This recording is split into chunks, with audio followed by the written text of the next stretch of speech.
So we generally create public groups, okay, to share records, to give some special access, data access, okay. Um, for suppose you can make public groups with a set of users. You can also make public group with some set of the other groups also. I'll create now. I'll clicking on new. These are all public groups available in the system. This is the label. This is the group name, unique name. Okay, if I'm clicking on new, it allows me to create the label. I'll create SFDC batch 18. Okay, so for suppose SFDC batch 18 contains three teams. For suppose I can say if there are two people from iOS team, two people from ISBN team, and from Novartis team. So this new team contains group of people who belongs to these three groups. Also, I can add that way, and I can also add by users also. I can also add by users also, and I can also add by users, and I can also add by roles. For suppose if I am assigning CEO role, who are all assigned to CEO role are now added to this group. I can also add people from roles and subordinates also. For suppose if I'm adding Salesforce customer support Hyderabad or customer support India, all the people who belongs to customer support India, and also people who are subordinates, internal Salesforce subordinates, will be added to this role. For suppose if there is a customer support rep India, head India is one guy, and there is lot of managers from Bangalore, Hyderabad, and some other city. Okay, and again if there are lot more people working under them, all the people will be part of this group from now on. After if I click on save, all the people belongs to this group, even all the people who are belonging to CEO role also. Obviously there's only one guy, he also belongs to this SFDC batch 18 group. The user Nagesh Racha Karthik also belongs to this group, and also people belong to iOS team, ISB team, Novartis team also will belong to this group. It can be anything. If there are 100 people in iOS team, 100 plus people in ISB team plus Novartis people in Novartis team. For suppose if Karthik is available in Novartis team and ISB team, what happens? It won't consider the users in duplicate way, because it generally considered each and every user only one time. Even though if I am using any role or roles and subordinates or groups also, inside that I am only considering the users. If Karthik is available in, if Karthik is the CEO, he's he's getting assigned to this group from this role, and he is also directly assigned like this. And if this person Karthik is also belong to ISB team, still all these things you're going to consider as only one Karthik only. It's like a union, okay, not subset. It's like union. All the people who belongs to this all this type of roles will become one union, and it's called group now. I'm showing all the options in what way you can create groups. You can make even portal users also part of this group. So there's one portal user. Okay, portal users. Okay, I'm clicking on this. I'm assigning these users also and making this group members. Okay, same way rules and internal and portal subordinate. Sometimes if I am the account manager of Hyderabad, so if there and there are some support reps. Internal subordinates means all the people who are reporting under me from the same company will come under me, and they are automatically assigned. But if I am selecting the second option, the next option, portal subordinates means, for suppose you provide partner portal access to your partners. They are also available. They are also available in Hyderabad region. They also report to me. All the sales activity done by them also will be assigned to me, and I will be the man. I will be managing that sales activity also. So when I'm doing this activity, see these are all the partner, see these are all the roles. If I'm clicking on any sales, SVP sales, all the people who belong to SVP sales and marketing, all the people below them, internally and also externally also. Even though there are some partners who report to SVP or some sales head of India, sales head of Hyderabad like that, they are also assigned to this group now. Okay, subordinate means all the people under them. That's it. So this is how you can make the group members available group members here by searching the type of way you want to add by roles or by groups or by users. Later on, you can move towards right side. So the combined union of all these people will become the group members. So and add it to the delegated administrator groups. So can I add this group available to delegated administrators? If I want to make this available, I have to click on this and I have to click on right side. Now this group will be added to this delegated administration groups. I will talk about this delegated administration in the later part. So system admin can do everything, but delegated administration can only do only some sort of actions. Give actions I provided to him. I can configure the delegated administration here, and I can also assign this delegated administration to some group of people who can manage that permissions. For suppose you consider some very big company, so they have locations across the globe.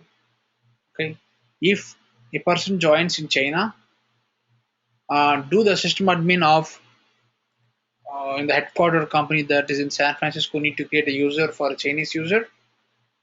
No, it's not required because there are many people joining across the globe. There are lakhs of people, like millions of people in the company. They are joining in different locations. It's really tough to manage all that stuff out from one place. That is the reason I can also give some separate administration to some of the users.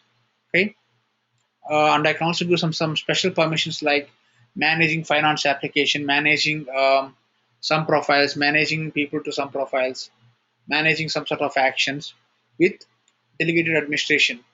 That settings what he can do, on what objects he can do, and what activities he can do, and who to who all users he can do, and who can do can be configured with the delegated administration. There also I will be using the groups. Okay, I'm clicking on save for now. Just know how to create the group. We'll talk about delegated administration in the later classes. Now you created a group called 18, batch 18. That's here. If I click on this, I have added some group, some roles, some three groups, roles and two users, and also some roles and subordinates and roles and subordinates and portal subordinates also. These are all the users who belong to this group. If I click on view all users, it will show all the combined list of users. See,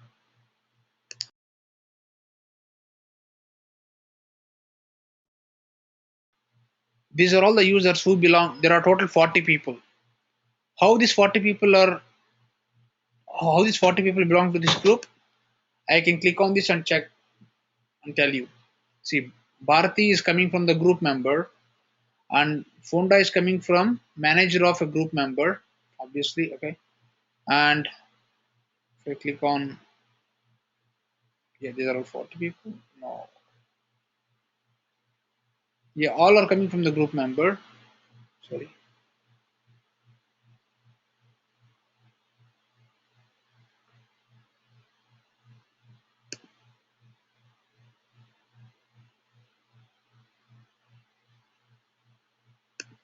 I'm clicking all users. Now you can see the all users here. This is a filter for again for SFDC batch 18. If you see,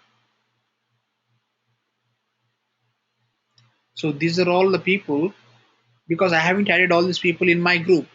These people are coming from the public groups, combination of public groups and also roles and subordinates like that. Okay, or by roles or by CEO role like that. They are coming like this. Totally, there are 40 people in my current group. Okay, I'll click on group on batch 18, so you can see that these are all the settings what you have done. You have added these two users, Karthik and Nagesh, and apart from that, Venkivo is a customer portal user, customer support India, and who belongs to this role and the subordinates of this role, CEO. All these people belong to this public group. Okay, that's fine. And later on I will tell you when we use public groups. We use public groups in a lot of cases while sharing the reports, while sharing dashboards also, and also while sharing the records also. For suppose if three people are traveling to India or some location like for UK on a short trip, so this company is headquartered in US and they are doing really good in US, but they are not really doing good in UK. The three salespeople from US who is doing really good are traveling to UK for 6 months to work on sales in UK and help the sales team in UK. Okay, if that is the case, these people are traveling to UK, right? So for 6 months, if your business says, hey, I want to provide all the records, access, all the leads, accounts, contacts, who which belongs to UK must be shared to these three people. What I will do? First of all, I'll create a small group with these three people called um, like international sales team visit, international sales team visit, something like that. Based on the naming convention, according to that, I can create it. Later on, I will add these three people into this public group, and later on, I'll create a sharing rule telling, hey, all the accounts, all the leads, all the contacts who belongs to UK will be shared to this public group. Now, if I start this rule now, the records will be shared. Once the team done with all their activities, after 6 months, if they are coming back again, I can remove the sharing rule so that only for that 6 months only you are sharing the records to the team members. Okay, that's how you can configure the sharing rules with public groups. Let's talk about queues. Why we use queues? Queues is useful for distributing the workload effectively. For suppose if there are if there is support center for you, if there are 6 people team, if you are getting around 18 cases, 18 tickets, okay, what you do, you have to distribute the cases by candidates like one by one. Okay, and there are a lot of other automation you have to do, you can do with Salesforce. By their skills I can automatically assign the cases according to their the subject of the case, what people are asking for, what they are looking for. Okay, that's a different part, but I will distribute the cases to 6 people one by one so that every person gets the 3 cases each. With the queues I can do that. How you can create the queue? I'll click on new queue, and also when I'm creating a queue I have to keep this available for some of the objects so that they can use this queue for the distribution of that objects. Or suppose I am giving SFDC B18 is the queue name and a queue email. I can give the group email what these 8 people or some 6 people are going to use. Think if it is a support center, if this are like not like support center, if this is a project development team of 6 people, if any issue, any ticket or any bug associated with the project has to be sent to all these people. And if there's any stories, any new requirements coming to the project, I have to distribute the tasks to the 6 people one by one. If there are 18 tasks, I have to distribute the task one by one to the 18 people. So to the 6 people, three, three, three each. Total 8 will become 18. Okay. So I can also do some group email. Generally, there will be some group email you can create for the group of people that I can provide here. It's not required mandatory. And can I send email to all members or not? Yes, I will click on this to send email to members.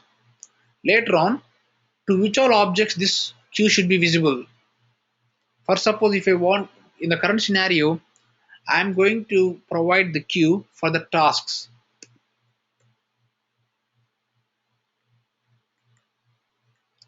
or else activities. Activities means it comes under. it's not okay. Let's say if I want to for suppose think it's a recruiting company. If there are 18 positions, I will distribute the positions to each and every person who belongs to this queue. I'm adding to the position object means I can use this queue for the position object only. Which all objects can use this queue I can define here by moving towards right side, and under that queue members. Who are all the queue members who can share the work? I can decide here. For suppose if I'm adding these four people, now these four people can is going to access the position records, positions. They are going to manage the work. Okay, I can also share by roles and subordinates, roles and internal subordinates, roles. So this is also the same way how I added the users to the public group. Same way I can add users to this queue also. Somehow, if I am adding roles and public groups and all that stuff, I can do one thing. I will create public. I will check public group here, and I will simply add the public group which I created here. That's here. Click on this now. All the people who belong to this public group, that is 40 people, and these four people will become 44. Sometimes it may not, it may become 41 also, because if the three people are available already in that public group, it will become 41 only. 40 the unique record, because if these three are duplicates, it won't add it, it will add only Bharati. Okay, now this 41 people will become the part of this queue. I'm clicking on save. Let's try how many duplicates. I will tell you after that. Click on this, view all users. There are 40 people again, because all the four people which I added in this queue are also belongs to this group. They already belong to that group. That's the reason it's not increased. There are only 40 people here. Okay, if I click on view, if I click on edit, and if I click on remove this public group, now there will be only four people. Click on save. Now there will be only four people. Now the meaning of this queue is this SFDC B18 can only be used for the position object, and the records will be shared only to Charan, Bharati, Chandrakant, and Karthik. These are the queue members, and I'm the queue manager of the queue who created that. Okay, you know about login history.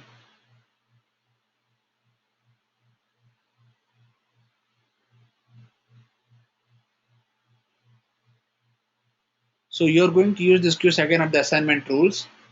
Okay, assignment rules are useful to assign the cases ownership. For suppose, why is this really important? Why is the queues are really important? Because if I'm creating an account record, yes, the account belongs to me. I will be working on that. But why we are special using for cases and some of the important objects? Generally, what happens is if some other system, or if you are trying to generate the, if you are generating the leads automatically or cases automatically from web to lead, or from email to lead, or email to case, or all this stuff, what this, so if we are doing that email to case, web to lead, all this stuff, so these mechanisms are automatically generating some records in the system, in the leads or content, in the cases like that. So the owner of the record will be the system admin, or whoever is running that rule, or whoever is, or I can set that value, static value. But after creating the records in the system, I can automatically assign the records to the people in a distributed format. Because if I'm the owner of, if Venkat is the owner of the case, means the web to lead thing, all the leads are default by default assigned to this Venkat. But I have to distribute these things to 10 people in the company with the queues. Equally, I can distribute it, share the work of all the leads to different people. Okay, and assignment rules. Yes, I can do a lot more advanced assignment rules, right? Based on the region, also I can assign the rules based on the knowledge. Coming down to the cases, generally what happens in big companies, there will be different skill set for each and every support employee. For suppose if there is a cases related to billing and issue, there will be some separate support team. If there is technical issues, separate support team. if based on the input what you are giving in the initial caller to the initial caller, like he will be forwarding your call to the appropriate team, and your case will be automatically assigned to that expert who is specialized in that particular area. Not, for suppose if I am asking for help on iPad, if you are assigning the case to someone who don't know about iPad and who is specialized in MacBook, it's a really bad thing, right? So that's the reason I can also do automation regarding the assignment of the cases based on the skill set of the user, okay, of the call center guy.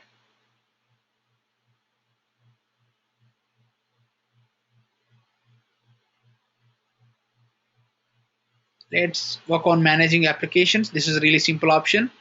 If I click on connected applications, I can also control what connected applications can my system users can use. See, if I click on this, if I click on edit and click on edit this, okay.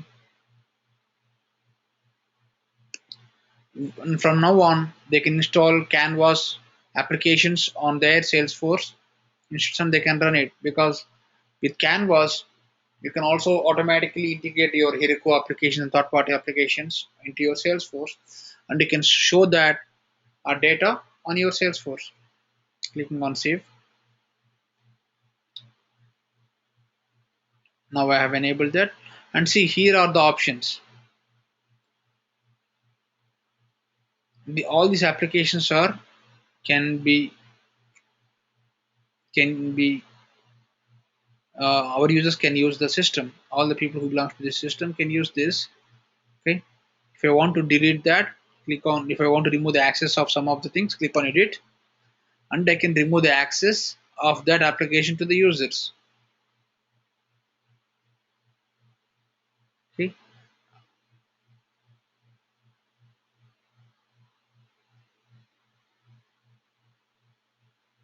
I can see when I'm opening a Salesforce mobile application, the basic information for starting the URL, like what URL I have to open, or for my application.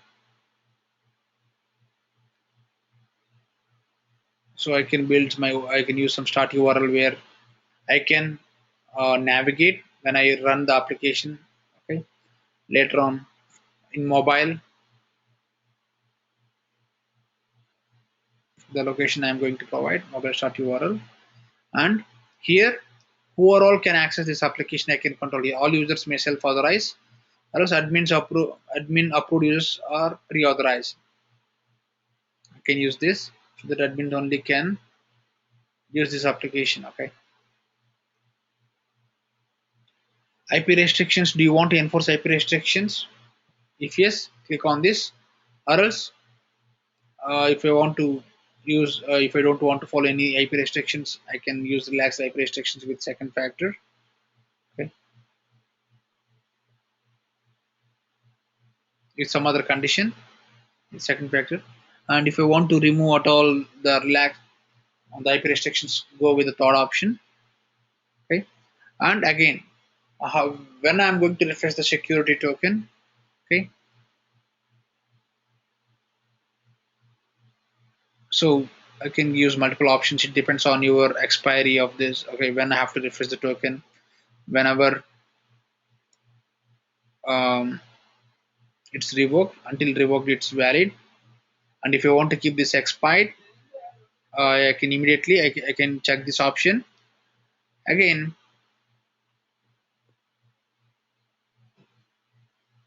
If I select this option, I can select number of days or minutes or hours, sorry, hours and months and days also.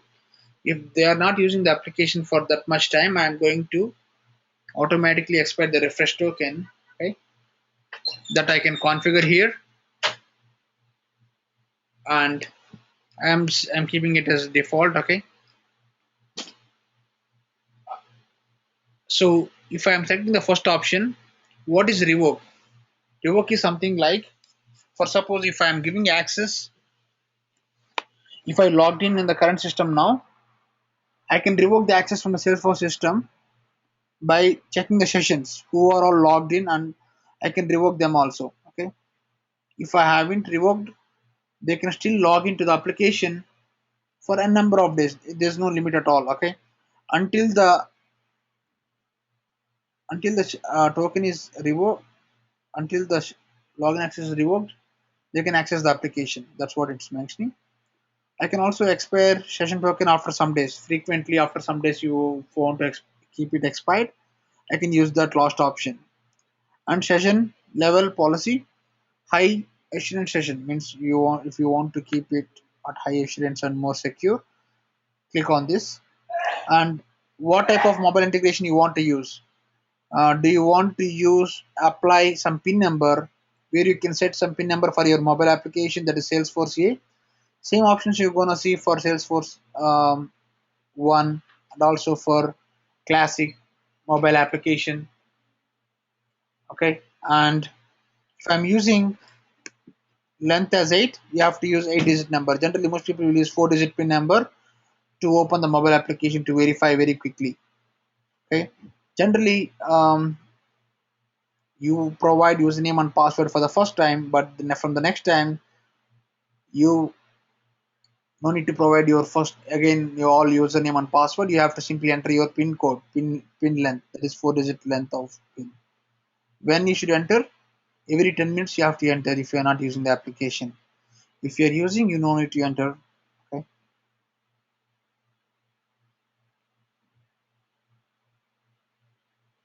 Oh, I have to select this. Click on save. Same options you can see. All the settings I can configure here with the connected applications. For suppose if I click on Outlook, the options will be different. What is the sync type? What type of sync? Two-way sync or one-way sync? That options you can see it here. Oh, these are also using the same login access things. This is only the login access related thing. I will talk about the synchronization part in Email Connect. If I expand Email Connect, there is Salesforce app for Outlook settings. This helps you to configure what type of sync you are going to do, two-way sync or one-way sync, or and if I'm doing two-way sync, which is the master, which is the main records, which you have to consider as the master data. So Salesforce provides a lot of other tools to integrate your email, also to integrate your contacts in the Outlook, to also access all the Salesforce data in the offline application called Salesforce Offline, Connect for Offline. Okay, Connect Offline, and they also have a tool called Salesforce One Classic. They are all mobile applications. Okay, Salesforce also is a mobile application for admins, and data loader for developers. All these people, all these things will use this login APIs. How you are going to authorize, what login access you have to use, how you have to revoke the session. All these things can be configured in these settings. See, and migration tool also have need login. Charter desktop. So I generally use this Charter desktop also like this. You can also install for Windows. Charter mobile for BlackBerry. Data loader bulk. Data loader partner. Salesforce.com ID is Eclipse ID. Salesforce.com files. It's like a charter box. You can upload files. Okay. Charterbox is a new app which is very similar to Dropbox. For enterprises, Chatterbox will help a lot. And Salesforce for Outlook, for email connect. Salesforce mobile dashboards is a third party app for showing the dashboards in mobile. Salesforce Touch. So this app is famous before Salesforce One. Later on, it became Salesforce One with some changes. Okay, and Salesforce One for iOS, Windows, and Android. Mobile A and Workbench. Workbench is an online tool, online ID to access your APIs, to access your data, to access your queries, to access how APIs are working, what all you created. Lot of custom queries also you can write it. This is like a online IDE. All the developers, most developers will use this. If they don't have Eclipse or if they don't have if you don't have tools like a SQL Explorer like that. Same way, if I click on control applications OAuth usage, I can also check which are all applications are using OAuth. Who are all using? See, one guy is using developer console. Workbench 6 people, 8 people are using App Exchange. Community 3 people. Salesforce Help and Training 26 people. All these things are OAuth logins. I can also click on block. If I click on block, all these users cannot use this developer force from now on. If I click on block, all the users cannot use help and training from now on. These 26 users will be blocked. Okay, to access this help and training. Same way, Salesforce one, all these things I can block. If I want to add some block on the application, yes, I can do that. On the application menu, also I can control what is the order of this. I can be controllable here. See, if I want to keep this LH employees at the bottom, click on save. This is the overall app settings. The order of apps also you can control it here. Now see what happened. LH employees will not see it here. It will see at the end of the applications. Okay, you got it. You can control the order of applications at app menu. Let's go and expand territories. What are territories? Okay, I talked about role hierarchy earlier, but territory hierarchy is also very important. Territories are important in sales. Okay, generally most of the sales teams are distributed across different regions. What is a territory? The synonym of territory is a region. Okay, for suppose I can break the complete your organization's sales activity into regions by regions. For suppose, first of all, if a company is headquartered in US, I can give US region like AMER America. The region name is AMER. I can give some name for that regions also, the territory name, and I can also give region like international. That's one other territory. Under America, I can split into multiple regions: northeast, northwest, okay, southeast, southwest, type of four regions. These are also territories.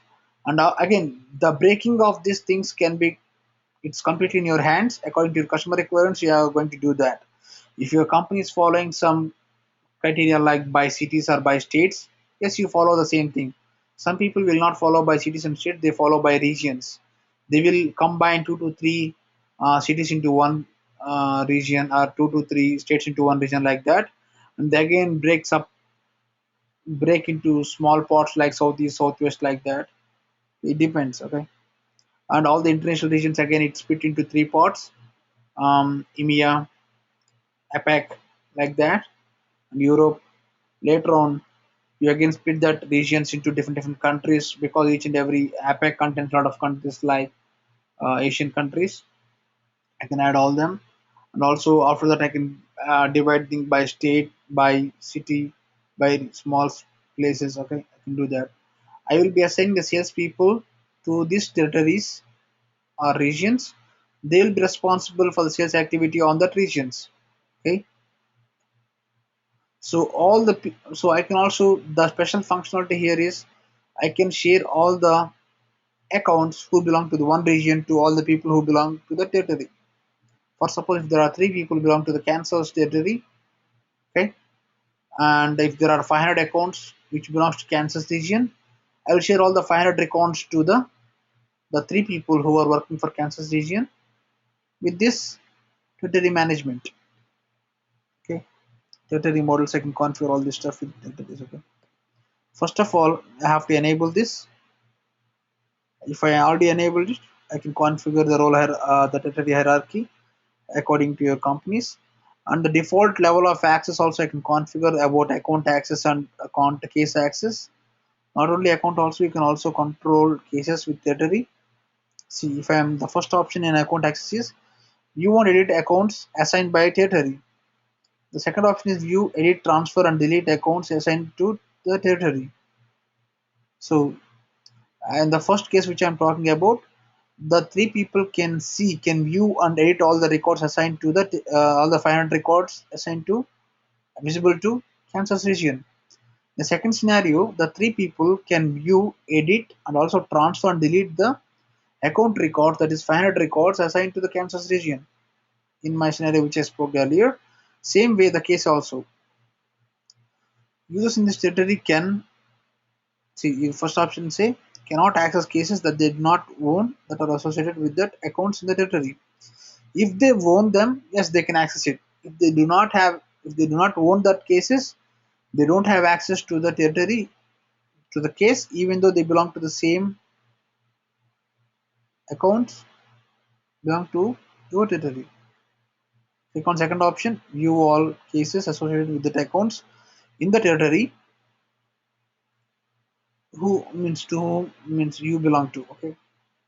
Third option is view and edit all the cases associated with that accounts in the territory you belongs to. Okay. Territory types. I can create new type here. Label, name, priority.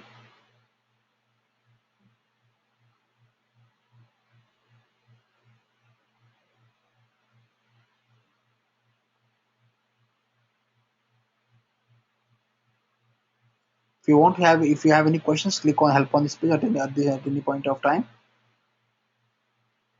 I have a question on priority. Why is this useful for? Um,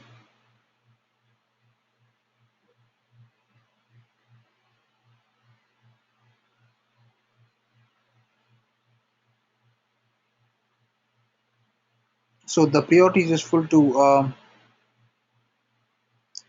reflect your sales strategy of the year. Your organization expects more opportunities within the East Coast the coming year. So the East Coast territory type is assigned priority 001. West Coast territory type is 003, 005. The priority assignments help those creating territory records make the right territory type choice, because based on if I can prioritize the uh, I can prioritize some territories by giving the number different number. If I'm giving 001, it's high priority. Okay.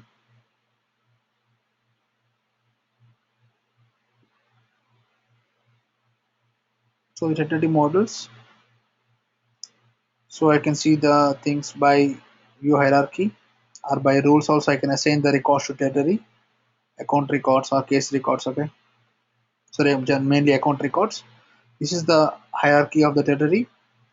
I am clicking on expand all. There's I think no territory hierarchy is already thing. I can add create territory. I can add the things under it. Okay. I can also run some rules, assignment rules. If a account belongs to billing country is San USA, I will assign that to US territory. Okay. That's how I click on some assignment rules. I can also change the view by sorted view or tree view, but I have not created at all. The territory management I have not created. I'll click on create territory and I can create new territories according to my customer needs. It depends whether he's going by regions or by city names or state names. Okay. Let's go with the company profile. This is also very important. And if I click on the first, I will click on company information.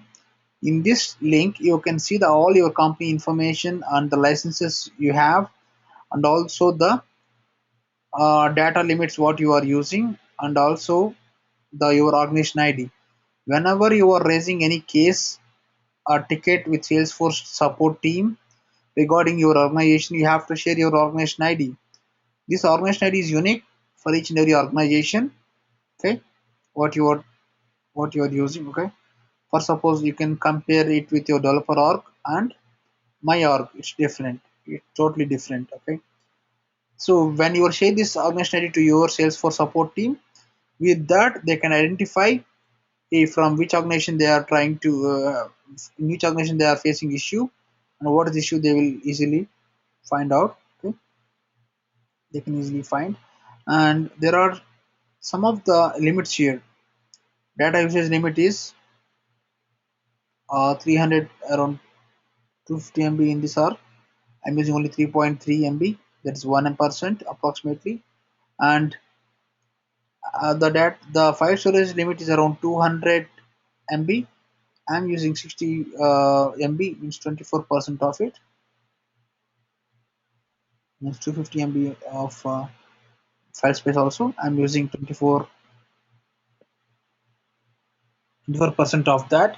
Okay, and like you can also see the default locally to which this company means main most of the people will use the headquartered language, the headquarter locally language, and time zone also. These are called default time zone, default language, default locally. Okay, and the address also you can define here so that you can also use this information globally across a system in validation rules. Sorry, in email templates, in match fields, all this stuff. Because in even in the UF case also, because with global data, with dollar organization, I can also get all the data in the organization. See, if I click on this view, I can also see how much data is used by what objects and who created the data also. See, I click on data usage. I'm opening the things in a new tab. See, this is storage usage. This is the data storage. This is the file storage. 50 MB is total limit. This is the thing you used it. 1%, 24%. If you come down, current data storage uses by objects. See, you are using contacts, more contacts, 416 contacts in the system, means 832 KB of data is spent on this object. That is 25% of your total data usage. Out of 3.3 MB, if this is 100%, 832 KB is 25% of it, right? Same way you can see all the records by how much records are there and how much percentage of data they have consumed it. Okay, you can clearly see, and you can also see the file storage usage also. For suppose what are files? If you are uploading some attachments or some files to the Salesforce system, yes, you can check all the things here. See, finally record um, content. Content is having 37 records and it's using 55 MB of data. That is 90% of your total, 91% of your total data file usage. You use 60%, 60 MB. Out of it, 91% is 55 MB of data is used for content object, content record type. Okay, these are all the different options you are going to use the files in Salesforce system. And top users by data storage. That's me. I generally use 1.8 MB of data. That's 54% on data, and also by files. That's again Scythe, 27 MB of data. After that, it's me, 18 MB of data. They created in the system. These people created this much data in the system. Okay,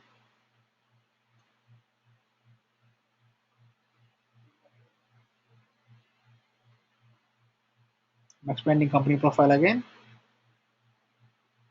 Yeah, in the next class, okay, I'll be discussing about the fiscal year, business servers, and holidays and language settings. That's the basic configuration we can do. You can also implement custom fiscal year, and I will show you all the options.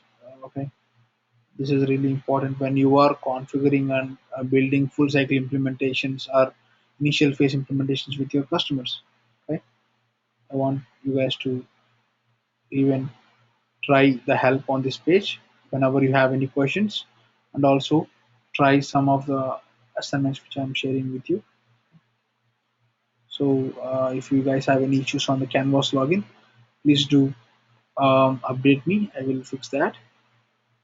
And the recording side also. Some of the recordings are not recorded properly because I sometimes used to connect the call with my phone. There is some time lag between my voice and the video sync. In that case, there are some tools to manage that by putting some delays or by putting something.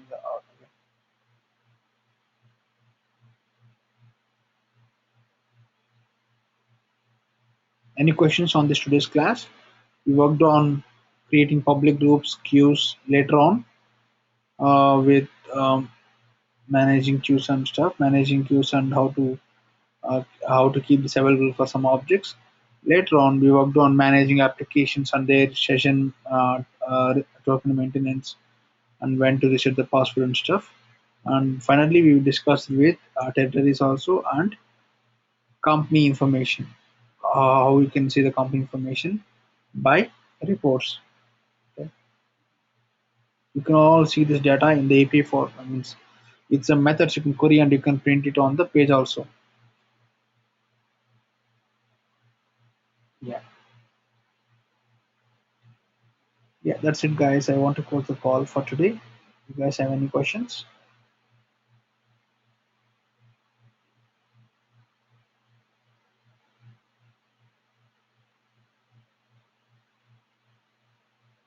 Yeah, let's meet in tomorrow's call again at 9 p.m. Okay. And the Salesforce, I mean, Canvas discussions are useful for you guys. Post the questions what all you have. I can reply with answers. That answers can be visible to all other people also. Okay. Thanks, guys. Good night, and let's meet in tomorrow's call.